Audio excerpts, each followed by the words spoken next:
Namaste, hello, and welcome to the Matriarch Movement podcast. I'm your host, Shayla Ouellette Stonechild, and I'm super excited to be here today with Lena Minifie. She is a Vancouver-based film and television producer, and her work includes producing Bones of Crows, Lily Gladstone's Far Out There, and British Columbia, An Untold History. An award-winning series producer, Lena has led impact campaigns for Indian Horse, the Grizzlies, and the New Corporation. She's a Real World Producers Program Fellow and 2024 Trailblazer.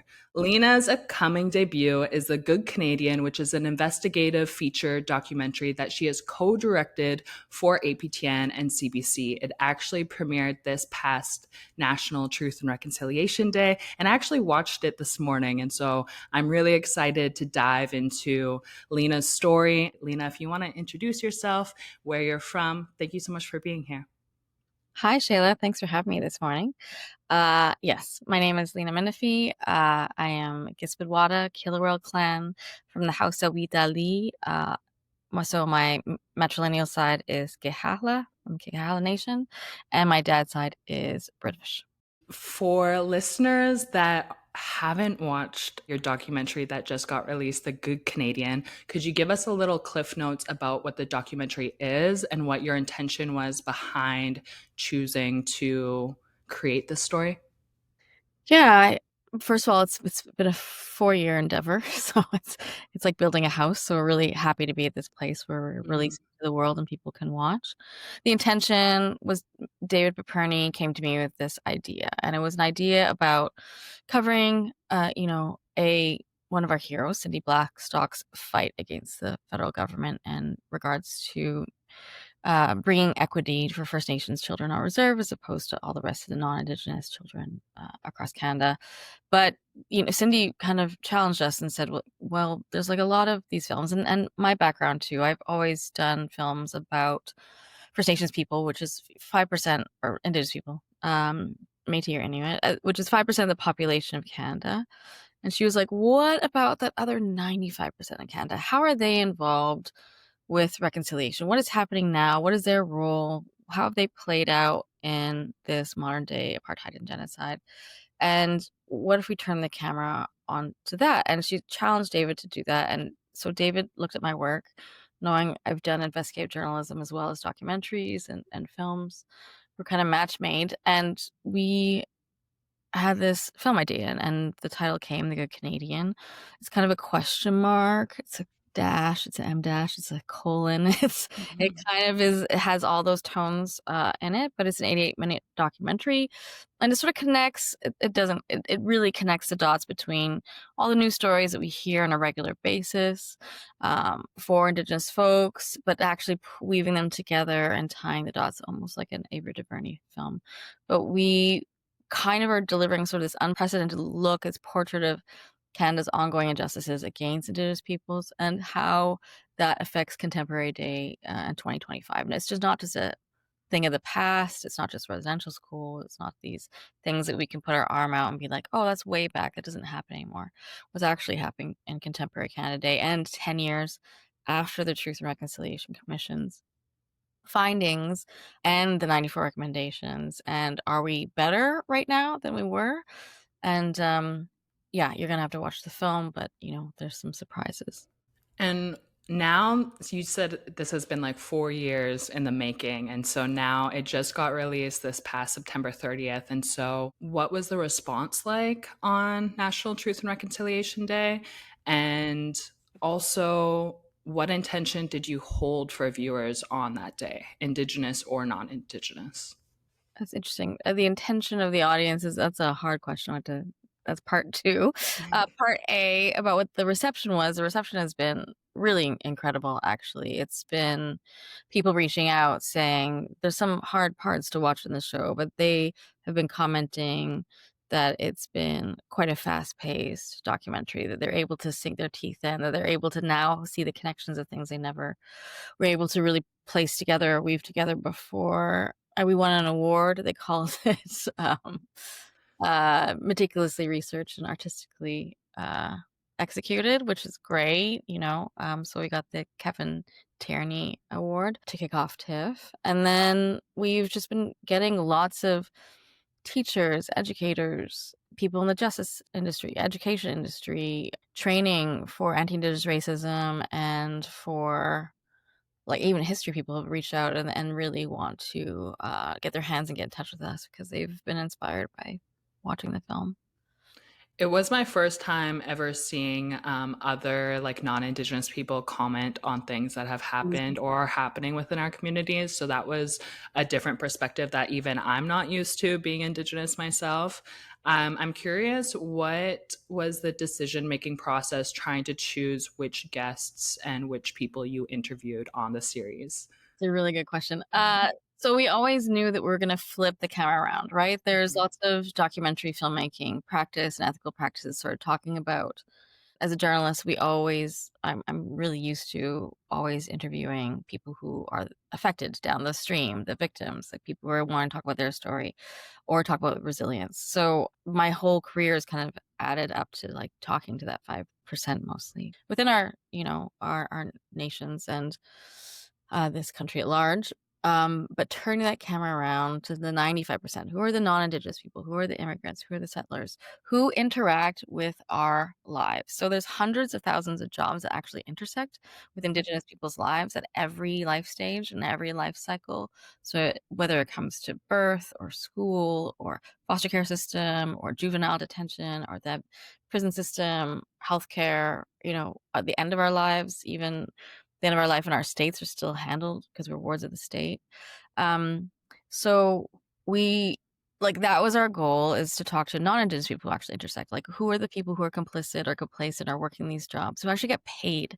Some people, get paid up to $200,000 a year to work on First Nations issues, but they're non-Indigenous people. So that was the sentiment of being able to talk to non-Indigenous folks to see what they are witnessing. And also, if there's more, I hate to say this, we're still in a country, there's more weight on the majority of the population speaking as opposed to the 5% who's the minority who speaks about ourselves. True. When we say stuff, we sometimes scream into the dark, kind of talking into the void, or we're talking in an echo chamber amongst ourselves. But this dialogue was super important for us to be like, they're able to witness. They're able to say what they've seen. They're able to say either they're complicit or they've actually, one person who is amazing stood up in the film and actually wouldn't tolerate the treatment anymore and sacrificed her income and her world to make sure that she chose the right path. So that was the one that was working in child welfare, right? I don't want to give it all away. Yeah, no worries. When you were building out this documentary, did you have different injustices you wanted to bring light to? Because there's so many within our communities. I think it would be difficult to choose which one. Yeah. So there's a couple things. Like, if you want the technical reasons, I guess, or the legal reasons. So we always knew we were going to cover 4 different areas topics. So the justice system or the injustice system, the health system, education, and social work, right? So child services. So we always knew we were going to go down that road. We had cast our net wide. We had a team, like an investigative research team of at least 5, not including me and David, including a Pulitzer Prize winning. So we had a pretty big research team, and we cast out a net probably to 60 people, and they talked to us in different capacities. So those who committed to be on are people who consented and wanted to come on. So that, building those relationships are really crucial, but making a documentary in 2025 is really difficult. And with this modern day, backlash about being on media and social media and people coming out and being able to say things about you, a lot of people are hesitant. And it wasn't like when I first started doing documentaries. People were actually very generous in the old days. Right now, there's a fear and a political divisiveness now, and this extreme polar divisive, even affecting our country or our all of Turtle Island now is really getting to be messy. So that gives you an idea of how much work we had to do in order to gain the trust of these folks. So that really limited ourselves. Also, there's legal parameters for going into group homes, going into foster care system, recording, as well as recording in healthcare facilities, like those kind of. So those things don't actually take place in the US. Like in the US, you have Mm. much more access to those places, and inside prison systems, federal prison systems. Those things are really hard to obtain in Canada. So making sure that we spoke to those folks, I think, were the most important, because we never get to hear from them, Mhm. because there's such a media restriction on Mm. those areas. We don't get to discuss it in documentaries. So that makes more sense. And Hopefully. so I'm curious what the filming process was like for you. Could you give us a little inside scoop of what that looked like and how long that took? When did you start interviews, and Yeah. how is that for you emotionally as well? So we would have started editing a year ago, and then so 2 years before that, interviews with. So 2023, we could say, and then shot until last summer, and then did a pickup this February, even in 2025. So Mm. 4 to 6 hours, some folks sat down with us. We shot with one of the healthcare doula workers twice. She was the person that we shot with twice. And we, dug in really deep. We try to go as deep as possible with our interviewees. We try to get into subjects that they wanted to talk about, subjects we wanted to talk about. Me and David really tag teamed. So David would ask questions, or I would ask questions, or we'd switch.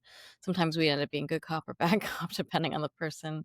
Sometimes we had just a better rapport with certain people, so we'd sit longer. So it was really a collaborative project. And part of reconciliation is, like, David's like a senior documentarian and journalist who worked at CBC at the beginning of his career, and I also worked at CBC at the beginning of my career. He's 67 and has been retired, and he kind of came out of retirement for this project. And so us exchanging and seeing each other on set and doing our investigative questions and research, it was a really, really brilliant team, I think, and we wouldn't have been able to do it without each other. So Yeah, I was reading your experience working with David, and honestly, I feel like it kind of embodies what reconciliation may Mhm. look like. I'm curious, how did you accept the offer? Because I know for some Indigenous Mhm. people, we can feel a little, protective of who we're working with and a little, yeah, like apprehensive. And so I'm curious, what made you trust David, and what was that relationship So like?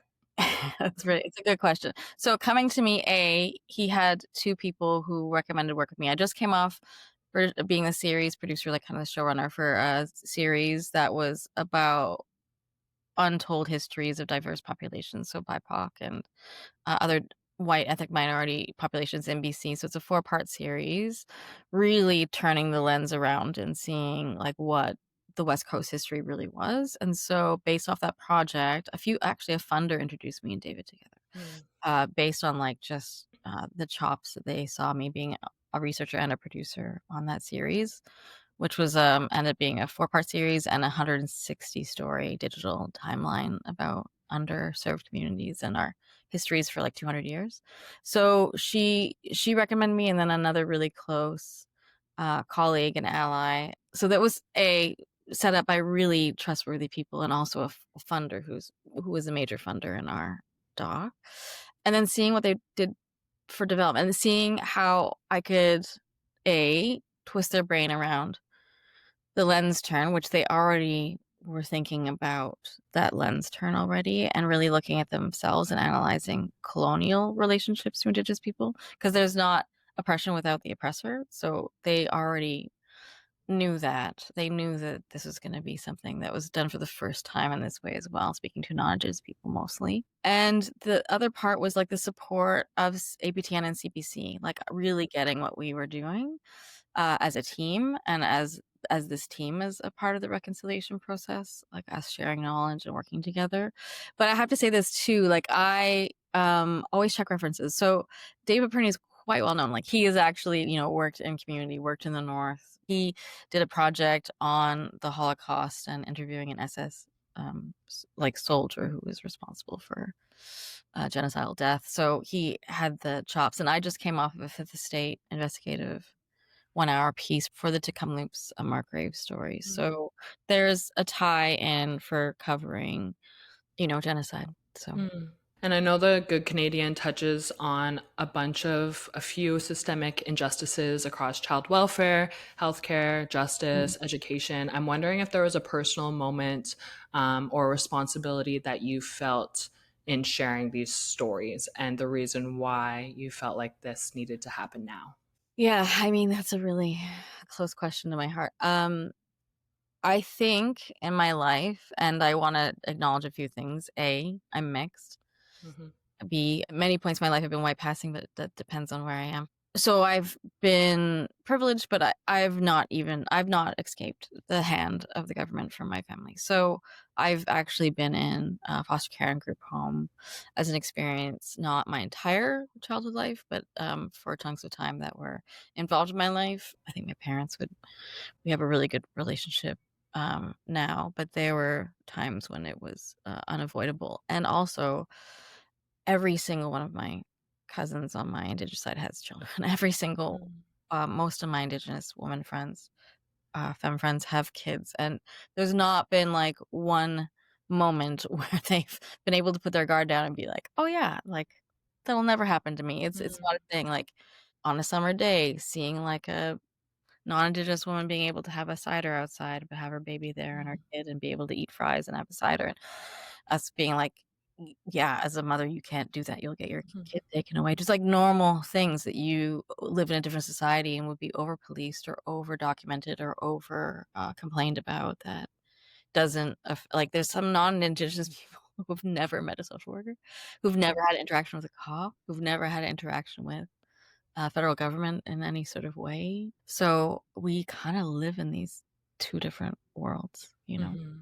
So that's the personal part of it. It's like, why do we have a different experience? It's land where we're equals, we have constitution, we have equality. Why is there a different experience between populations? And I think that's what you shine light to so beautifully, and also kind of in a very heart wrenching way through the documentary and through the Good Canadian. I'm curious what you did maybe to help you emotionally, Yeah. mentally, spiritually to get through those interviews and the research, and also even just sharing that right now. Because I know it's very vulnerable when you're attached to these systemic injustices. Yeah, there's a period of my life I'm gonna be calling, like, the the dark period of my life. So I also have been privileged to work on other people's films that have covered the same topics. Like, I came off of Bones of Crows. I come off a lot of different documentaries covering these kind of issues, and, I was also a journalist, so, I was co-founder of Ricochet Media, so covering these issues and being an editor. I, really took in hand Duncan McHugh's book, Reporting in Indigenous Communities book. There's a hand guide in it, and we did training off the top for our crew. So there's actually a checklist of, like, checking yourself to see how you are. It's really, really thoughtful. You have to see if, like, have you had deaths recently? Has there been a trauma around you recently? How is your mental health? Like, how have you been grounding yourself lately? Have you been doing healthy things? Like, you've been eating healthy, sleeping, working out? Like, so there's actually a checklist of self-care that we went through with everybody on our team. And it wasn't just me exposed to these things, right? There was non-native people who were working on my team who were equally, and I always find this, sometimes more hit in some ways because the information to them is new. Like, Yeah. the nuance and the detail and how deep it goes and how deep the rabbit hole goes that's how what's new to them. Not the news stories, but actually, like, the effect on our personal lives. Um, and so, and sitting with that material, like, our editor had to sit with that material and, like, Mm. cut it. And so, checking with them, like, "Do you need a day off? Like, is there something you need to do? Like, what do you do for self-care?" Mm. I think with the show, we had interns, but all the interns were adults. I feel like I needed some really mature people on this story Mhm. better, and I feel like most people have their own practice by this time because 'cause they've been working in storytelling or documentary or scripted in some way, so they're able to have their own, self-care regime and sort of asking that to survive. I was also recovering from a health issue, so I was much more aware and, tempered about what I could do, what I couldn't do. Although there was a time when we ended up shooting 8 cities in 8 days, which Mm, really, that was probably too much. that's a lot. That was like 8 different locations. Yeah. So, so there was a lot of downtime that we could have in between shoots. But that, there was days when, yeah, I just was depressed and sad. I don't think you could avoid it. Um, and you have to weigh out like the the pros and cons of that. And say like, is the story worth it? And I always came back to, there's some days you lament and are like, what am I doing to myself? I'm gonna do comedy next time. So that too, just like balancing that out, and time with family and friends, and really sitting down with a few elders and a few family members, Mm. saying and telling them like, I don't know what I'm doing. What did I get myself into again? I mean, having an elder sit down and tell me, thank you for this work. I know what you're doing, and thank you for doing this because we need it. And that just gives you so much battery. You know? Yeah, that makes me think of how you mentioned you've worked with both Indigenous and settler collaborators. And I know sometimes within these spaces, a lot of feelings of discomfort can come up when you're faced with the truth. So I'm wondering how you navigated those conversations and relationships, because I know that's a lot of responsibility placed on often Indigenous people. I would say there's a few things I always do. We always set up a memorandum of understanding around people's roles, about the intention of the project, how the Indigenous knowledge or how the indigeneity is going to be kept within the project. And this is something I do with my lawyer, Nate, who's amazing. But we set up, and the MOUs give an intention to the project, intention to the piece in our hands, and we can always refer back to it if we need to talk about our expectations and roles as a group, as well as the intention of the project. So that really sets out the intention. And then there's other things to do. So Sarah Jane Flynn signed herself up for the Shine Network. So there's a course that Jennifer Bademski has put out for allies who want to take and like know more about working with Indigenous producers and Indigenous content. And then I set up a course on white supremacy, which was not only going to inform the film. It was, let's just say this, it was actually like we covered lateral violence, we covered white supremacy, we also covered diversity and equity and what that looks like, but then able to like analyze ourselves and sort of the whole entire team and like where we also carry these things, because you don't live in a colonial society without absorbing some of the colonization. Even as an Indigenous people, you have to check yourself because you get embedded by the same education, the same messages, by the same media that's kind of in you. So we end up doing like a full day course around that. And this is not just something that just naturally occurs. You actually have to build it within your production. And with every single production, it's a unicorn. It's quite unique, and you have to be conscientious about it.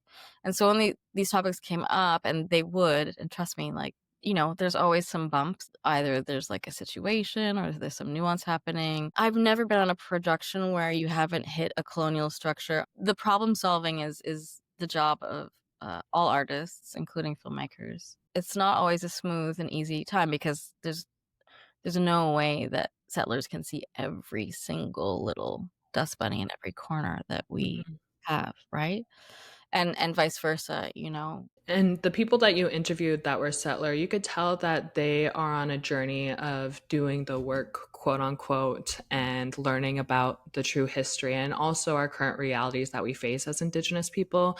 And I Yeah. know the term reconciliation has been thrown around and allyship. And I'm curious what those words mean to you in 2025 and also now that you have completed filming and releasing this project. So, I mean, I always was interested about other people's definition of reconciliation. And I think it was Jesse one day who said, I'm pretty sure, I don't want to misquote him, but he was saying like, and maybe Russell Diabo, but they both said like, there's no re-conciliation unless you've actually had conciliation in the first place. So it's actually a conciliation process because there was no like that means you had actually made an agreement and had Mhm. followed the steps and had followed the partnership for a long and didn't mess up, which we know treaties have broken, laws have we've still been displaced actively. Like my nation still is getting land displaced. It's not stopping. So conciliation is something to start at the beginning with. But then Cindy's like, Cindy and all those folks are like, truth before reconciliation. So actually, it's the Mhm. truth word that's before it. And so I think this film really tries to speak to the truth part still. I think we're still at the truth part. Yeah. I think there's a backlash to the truth, I think, in a way that we've never seen before. I think there's genocide denialism in the world. It's not just for indigenous people who are going through genocide, but all the genocides in the world are being questioned now with conspiracy theories, and people's humanity, like our view of folks' humanity and dignity. Yeah, I mean that's really what conciliation means to me is like respecting people as equals and giving them humanity and dignity and control over their sovereign lives. It's kind of simple, but it's the world is really complicated. Yeah, I was reading a study recently, and it was saying how when faced with the truth, sometimes people would rather just stick to their truth because they feel like that's right on their behalf. And so people would rather stick to their feeling of righteousness than actually accept the truth. So I love that you bring the humanity portion back into it because I feel like, I don't know, somewhere along the way, we have been losing that more and more. And so I'm wondering what your call to action is for people, for the audience to take after watching The Good Canadian. Uh, there's a couple of call to actions. I think one is to really understand what your province and your area is doing in regards to social work, in regards to birth alerts, in regards to analyzing themselves, their reports, how they're actually doing with social work, because it's such a silent, secret department in every province. There's not enough visibility. Mm, I really push people to learn more about what's also happening with the justice system, provincial and federal. We have, 50%, half of federal inmates who are Indigenous women now, which we're only 5% of the population. It's getting worse. Like, why is that happening? We have to have some massive sort of turnaround and understanding about digging into how to totally change that. Because I don't think it's the reasons why people think. They just assume, oh, it's because their criminality is increasing in these behaviors. We've seen it time and time again with our interviewees saying, like, it's not actually the behaviors that get people arrested. It's the over policing and over surveillance that they get caught with it. And non-Indigenous people just have better lawyers, don't get caught, or able to mm, hide better, or get away with minor crimes. So they're not able to like go through the exact same ladder system. Um, and I also feel like, the educating on, you know, what we can do in our jobs. Like, what can people say no to when they're at their jobs, when they see injustice, when they see treating people in an undignified way, when they see people committing uh, anti-Indigenous racism at their work, when they see that there are systems of oppression that they're like, oh, wait, like I don't have to enact that. mm, I actually am part I see this policy, I see the system, I get paid for it, but I don't actually have to keep following orders. I can actually do something to change it, mm, within my job, and I actually can do something when I see like, when you see something, you can say something, but you can actually when you see something, you can actually do something before, so you don't have to see it. So you can actually make decisions within yourself, which so many people could be like, I don't wanna go down that path because I see how this is, like, unfair and unjust and actually rips this person from either their rights or their, dignity or their sovereignty. mhm. Yeah, and I'm curious, what are you hoping Indigenous people take from this? Because for me, it was honestly a lot because it hit obviously things that touch my family, Yeah. and like I'm a stone child, so like the reference of Neil Mm. Stonechild and like seeing the perspective from the cop, and a lot of these injustices are so personal to Indigenous people, and Yeah. so I'm curious if you have any even advice before watching The Good Canadian for Indigenous people. Yeah, there's something I'm telling folks. First of all, I always say this, if it's a really hard show, and I've said this to many, and I think directors and producers of Indigenous either scripted or unscripted pieces are always like, don't watch a film if you don't feel like you are in this space or time, or like do that checklist of yourself. Like, am I okay? Has there been an incident lately that could trigger me? Am I in a good space? Am I hanging out with a person or a peer or friend watching it? Um, that's always a good check-in just to do, I do a dark horror murder mystery sometimes. I'm like, am That I too. just do your own check, be responsible for yourself, and but also understand that I can say like the first few minutes is a bit tough, and then the very end of the film is really tough. So there's a way that you can either turn off the sound or like fast forward a little bit, but you can still watch the majority of the 88 minutes. When you find yourself, you could just take a break. You can pause it and go away, come back tomorrow. You don't have to. There's times where we can watch things in chunks now because they're on streaming. True. And I do that with other projects. But I wanted to actually tell you, so we did reach out to the Stonechild family.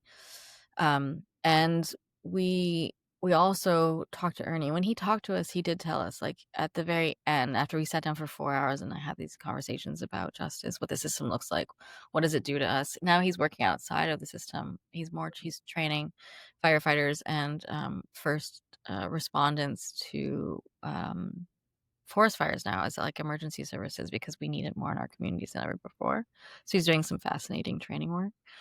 But he turned to us and he said, "I've never said that story to anybody. I've never told anybody ever my side of that story on a interview." So we are really lucky to have that because I don't. It's not anywhere else. Well, and it was a good example of how he's just he's like an advocate for life. Like he didn't have to go out and do that, and he put his whole job on the line And just his to family's safety, I think, too. Yeah. yeah. So Yeah. yeah, that was my first time hearing that story too, and I don't want to give away too Yeah. much to the audience, but Yeah. um I think it was a good example of like what it means to advocate for what you believe in and what you believe is right for Indigenous communities. You've mentioned a few of the other projects you've produced on. And so, what is your North Star when choosing which stories to create and to be a part of? That's a really tricky questions. It's like sometimes the projects come to you. I think there are people out there who are like, I only want to do scripted, I only want to do comedy, or I only want to do investigative murder stories, like true crimes. There are people out there who have the benefit of that and privilege of that sort of being able to hone. I think we're in a country that we're so small that we don't get to say that. Like if you're in the Mm, States, I think you're able to specialize because there's like 356 million people and so many more studios. I think projects come to me in the door, and I also have a development slate of my own of 5 projects that I'm developing with creatives. I think what is most important to me is sort of a new perspective or view that hasn't been done is really key to me. So like something that has not been told in that way before is mm, fascinating to me, but also like what the impact is down the road. So I have to make an assessment of sort of a strategy, like what does it look like? What does this look like out into the world? What can it do? What is the potential for the long tail of it, and how long will this project last for in the ether? Or is it, or else I could just do social media content and just record something and pop it and then it's out and then nobody ever looks at it again. But so to me, the longevity of something and it maintaining and having integrity. So the mhm. integrity is probably, if I had like summate everything down to 2 words, it would be integrity and nuance. And Yeah. when you look at the future of Indigenous storytelling, what do you hope to see when it comes to our stories? Everything. I want to see everything. I can't. I'm hearing a bunch of genre films coming out now for our own community. I'm so excited about that. I always have been saying like our war stories are fascinating. We never get to talk about. We're always like, I'm gonna say like people romanticize our history and our past when we are like we went through hard times too Yeah. and good times. Like there was like war chiefs and good and then peaceful times. So like a lot of our we don't talk about those hard times internally. But I also like comedy and sitcom and drama and dance films and like, I there's like so many artistic expressions, like avant-garde. I want like surreal films to come out, like surreal horrors or something. So I'm excited for all of it, and I can't wait. Like, there's a new burgeoning generation below me. Some people think I'm younger than I am, but there's the trailblazers before us who are the ones who made sure that any of us could even pick up a camera, and Mhm. we don't attest to them as much as we should.